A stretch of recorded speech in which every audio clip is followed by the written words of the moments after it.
What's going on, guys? Alright, so as you probably already guessed from the title, got a little new something from my buddy over at 0241 Tactical to show you. So, let me show you, talk about a couple of things, and then I'll go into more detail on it. What this is a zip-up jacket. If you've looked at any of his stuff, it should look real familiar as one of his Smock light jackets. Something a little different about this one though. What's different about it? Before I get into that, let me go over a couple of things. So, for context, for those of you that may not be subscribers and are watching this, the armed prepared citizen, one of the things that we need to have for a good portion of the year, regardless of where you're at in the continental United States, is a good jacket. Now, depending on where you're at in the continental United States, it can vary as to what kind of jackets you actually need, the features, capabilities, etc.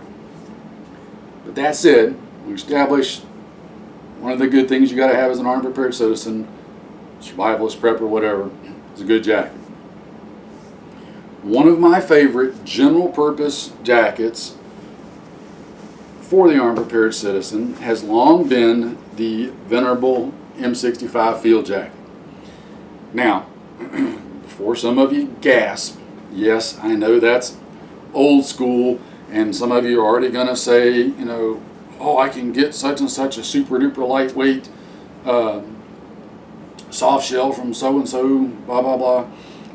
Yes, and if that's what you want, rock it out. There's probably not a lot I'm going to say here that would convince you otherwise. It's fine. The M65 gives you a lot of versatility. It is a little big. Can be a little bulky, a little heavy, but that's the trade-off for the durability and the features that you get.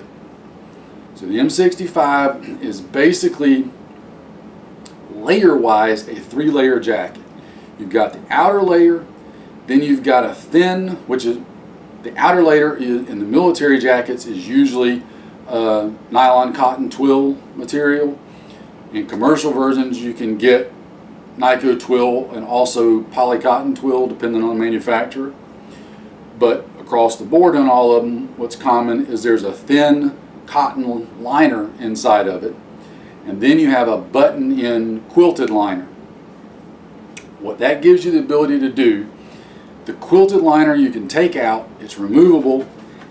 If you're in an area where you don't need that extra liner for the warmth, you just need that outer shell to break the wind, retain a little bit of heat, etc. The M65 gives you that capability.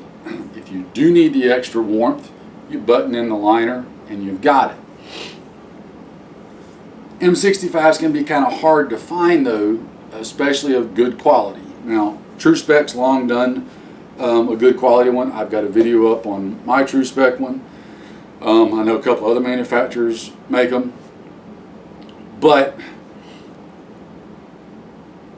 what my buddy at 241 has got, I think, for me, is gonna become a replacement for my M65 in the field, and also if, God forbid, things ever go south, bloom goes up, yada yada.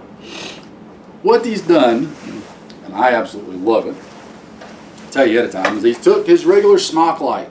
The Smock light is a simple 1-layer zip-up jacket. He also does his top jackets, which is a 1-piece pullover jacket. Same material, 1 layer, nothing fancy to it. It's no different than wearing a BDU top, all right? But it gives you a little more versatility than a BDU top. Well, he's taken that same, in this case, Smock light, and much like the venerable M65, he's just sewed in a second layer of a cotton material. You still got your Nyko ripstop on the outside, but just a second cotton layer on the inside that adds a little bit of extra wind protection and a little bit better heat retention coupled with the outer layer. It's what I always do in my area, which is I run an M65 without the liner because I don't need the liner. Usually if I need more warmth, I layer with a fleece or something underneath it. This gives you that ability to still do, only I think, in a better package and in a huge variety of colors and camouflage patterns. There are very few that you could possibly want in North America that he doesn't have or can't do. Now, he can also do this lining in the tops jackets, the one-piece pullover. So if that's something you want in that, that's available. Be it the pullover or the zip-up, what this gives you is something that's a little bit heavier for cooler weather, windier weather, etc. That is a little bit better at breaking the wind, a little bit more heat retention than just the single layer jackets, but without any built-in insulation. And I think that's a key point that folks need to pay attention to. You can always add your own warming layers underneath, your own insulating layers, fleeces, whatever. If it's built into the jacket physically, now the M65 is a button and you can take it out, but it's the downside that the liner of an M65, even when you take it out, is it's pretty big and bulky. So packing it away can be an option. It's great for stationary stuff, but there's a lot of other options out now that give you a lot less weight and bulk to pack whenever you're not wearing it than the M65 liners do. And that'd be key, because when you get up and moving, in most climates, you're gonna start generating heat. You have to change your layers to keep from getting overheated or too cold, depending on what you're doing. This gives you that ability in, again, what I think is a better package. So no matter where you're at in North America, you can always add layers underneath this. Now, again, it's a standard zip up. This one's the zip up. Like I said, pullover is available. That's got a two-way zipper, and then the storm flap, you can Velcro it over. You've got, and the camera's not going to show up down there at the bottom, and I can't stand high enough. There's shock cord that goes around the waist, which is actually just below your waist, which is a key point because you want it below your waist, not at your waist, where most modern soft shell jackets and cool guy kid kit comes up to the waist. This is below the waist, so you cinch it off down there, retains more heat, keeps the wind from going under, etc. You get you get two chest pockets, you get your two hand warmer pockets, the poacher pockets, which I'm a big fan of because these work great for emergency mag dumps, and then two shoulder pockets.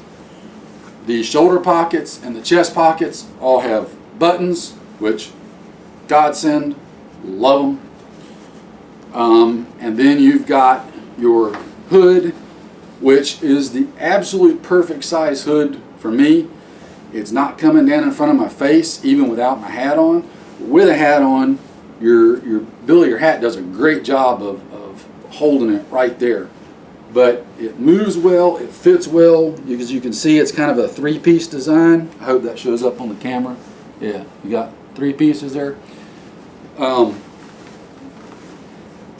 Buttons at the collar, the cuffs rather. You got buttons at the cuff, and then you've got shock cord drawstring around the hood so you can cinch that down. But this is an absolutely fantastic piece of clothing for the Army Repair Citizen. And I'm not trying to oversell it to you guys because I don't get anything whether you buy one or not. I'm just trying to tell you how much I like it because I genuinely do. This is something that I love my Smock lights, and I have been using them for the past couple of years, like all the time. And great success. This is one of those things that I wanted, and I didn't even know I wanted it until I got it. And now I'm like, where have you been all my life? Unfortunately, the poor M65 is probably going to get hung up in the colder weather and probably relegated to non-field use, more everyday use, which I used a lot for a lot of that anyway. I digress. Trying to see if there's anything else. Again, you got your poacher pockets back here. Hope that's showing on the camera. Your hand warmer pockets. Again, chest pockets, shoulder pockets. I already went over all that. What else? Not much else I can say about this, guys. It's an absolutely fantastic piece of gear. For the cooler weather, we don't get super frigid here where I'm at, but in the winter, we do routinely get mid-low 20s, occasionally mid-teens. But during the day, we can be, this is for some of you that don't know, we can be in the mid to upper 20s at night and in the mornings, and by 1 o'clock we can be in the 60s easily. We can easily have 30 to almost 40 degree temperature swings. This allows me to wear fleece and stuff underneath it to layer. If I'm up moving and going doing stuff, I can take my layers off from underneath it, throw those layers in my pack, and adjust as needed on the fly. This isn't quite as bulky as my M65 is. It's a little more streamlined fitting. You'll notice, I'm going to point that out, I'm thinking about it, on the regular Smock lights, I don't know if he's still doing it or not, but he was putting a mesh area under the armpits. I don't know if that's still a feature or not, so don't hold me to that. These don't have it. Some of mine do. So it's just a point of note. You're not going to lose any heat with this, but you're not going to overheat in it either. It's really a versatile piece of kit. I don't even know what he's calling these yet. All I know is it's basically a Smock light with a liner. Pullovers can be done with the same liner. I think I've rambled on about it long enough. I'm trying to remember if I forgot anything. Lack of coffee. Had some coffee today, just don't think I've had enough, which you never have too much coffee. Well, some people might have too much. I'm not there yet. I digress again. So, here you go. The Smock light with a liner from 241 Tactical. Go check them out, guys. If you need you a good solid outer layer, I don't think you can go wrong with these. It is just the ticket for me. In fact, I could probably get away with just a long sleeve shirt on underneath that, up moving in most of my area and conditions given the weather. So if you got any questions, I'll try to answer them. Your better bet for questions is just hit up 0241 Tactical. I have a link to his website down in the description box. Take care as always, guys. Stay safe. I'll see you later.